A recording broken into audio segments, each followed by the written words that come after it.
Hello YouTube, this is Morgan Airspeed Prime here at my next Star Wars Rebels episode review.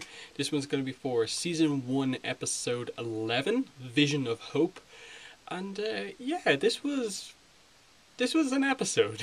And I don't really have a lot to say about it. It was really just an episode.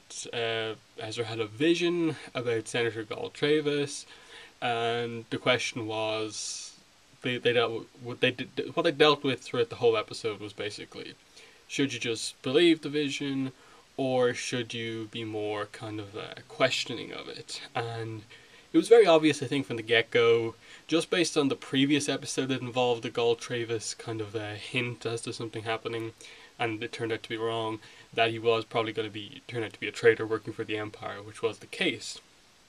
Other than that, not a massive amount happened. I liked the reference to Ezra going back to the cadet school and his friend being there. I think he was cool. It was really cool to get to see him again, and that he's kind of been promoted and stuff like that. But and maybe that's a setup for something going forward. I'm interested to see what that is. Because was it Zare? Yeah. Zare was questioned by the Inquisitors. So there. I think there's almost set up that potentially Zare is working for the Inquisitor, and maybe led Ezra. It's going to at some stage lead him astray, or else he is just undercover. He is still a good guy, and going forward, honestly, Zare's involvement in this episode is one of the more interesting aspects to me, rather than the whole plot that actually happened with them going along with Ezra's vision, trying to save everyone, trying to save the senator or whatever. Because the episode itself, that's all it really accomplished. Gall Travis was revealed to be a traitor, and so these transmissions that they kind of are always listening to I suppose get the next step on their journey, isn't going to be happening anymore. And maybe next episode we'll find out what's going to guide them for the next couple of episodes, because we are approaching the end of the season. It's a 16 episode season.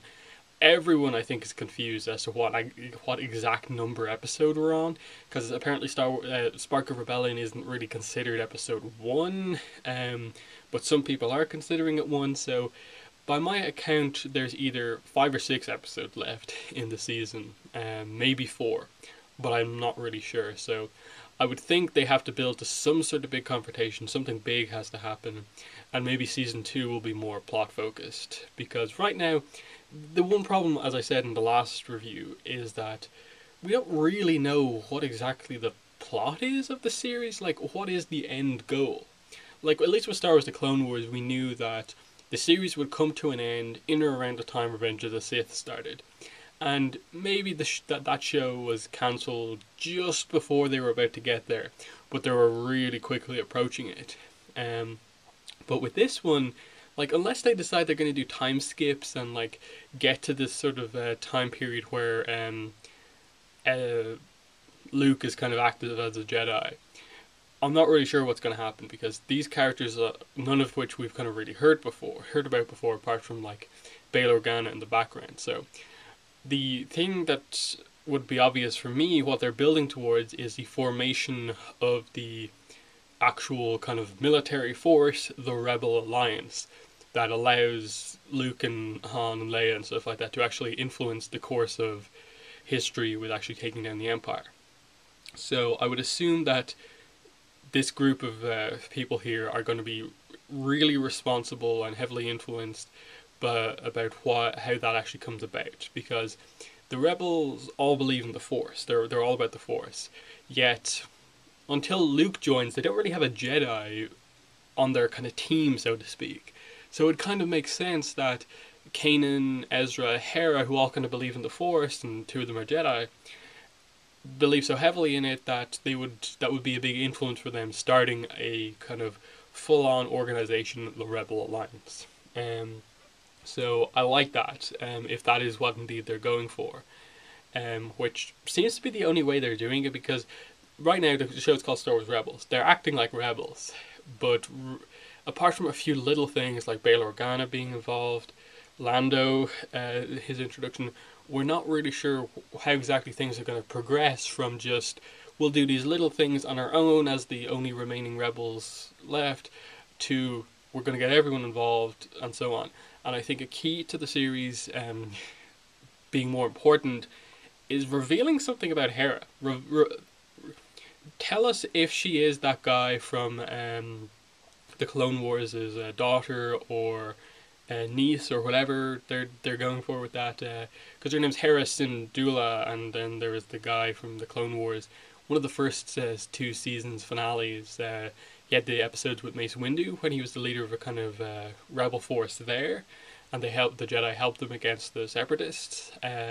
So it makes sense that she would kind of have that kind of mentality going forward because of the family influence.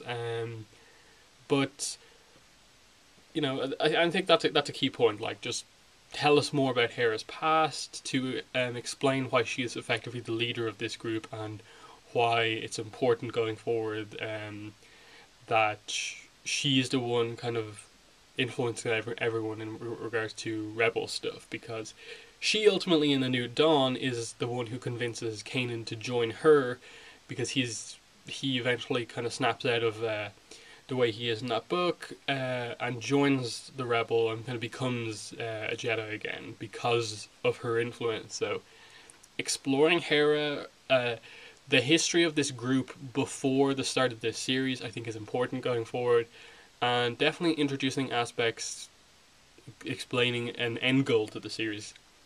Because I like this episode in the sense that, okay, Ezra learned how to deflect blaster bolts a bit better and stuff like that, and we see his saber skills developing, his force skills also developing, but the episode itself was just kind of there. It was an episode, this one definitely, like, it'll be more interesting obviously for the kids watching, because most adult fans and stuff like that probably saw the twist coming miles away the second the vision happened. So the episode itself wasn't the most suspenseful. It had some nice action moments. Hera actually had some pretty cool action as well, just really seeing through Gul Travis towards the end, all these little hints that he was not quite working for them, and then knocking him out, the whole thing, not giving him an uncharged blaster, and then punching him right in the face. That was a really good moment for her. But yeah, I definitely want more character focus on Hera. I want more character focus on Sabine explaining why she's a Mandalorian. Like, especially with what the Clone Wars told us about the Mandalorians, her being a Mandalorian with the armor is confusing to me. Especially with the whole backstory of also she was a cadet as well and she didn't like that and stuff like that. So there's some stuff that needs to be explained. There's some stuff that the series can do. I'm just a little bit concerned that we're getting towards the end of the season and we've yet to really heavily see the end goal of the series come into play. But yeah, that's basically the review. As I said, there's not a lot to say about the episode, apart from the fact that it's a solid episode. It's not special for any particular reason. The action wasn't like the best of the series. There wasn't any like character moments that were particularly good. I suppose the extra mention of Ezra's parents, and we still don't have it confirmed if they're dead or not. He said that they died, but Ezra and Hera were kind of like, no, and so maybe that's still a mystery, but I think the implication is that they're probably dead, or else they're hiding and it's going to be revealed later on.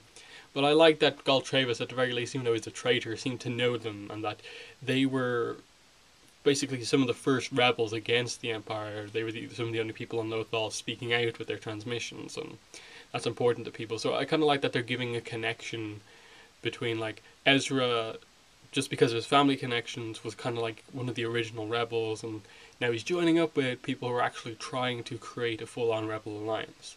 I just want them to actually address that a bit more. Maybe for Hera just to say that, hey, my goal is to create a rebel alliance. Like, I would actually really appreciate that she finally is open with, like, Sabine. That was a whole issue in that episode early on. and just tell everyone that our goal here is to ultimately create a rebel alliance and combat the Empire overall. But yeah, that's the review. Thanks for watching. In the comments, let me know what your thoughts were on the episode. Did you think there was more to it than maybe I thought there was in this review, or did you feel the same as me and that it was just an episode basically? So yeah, that's the video. Bye.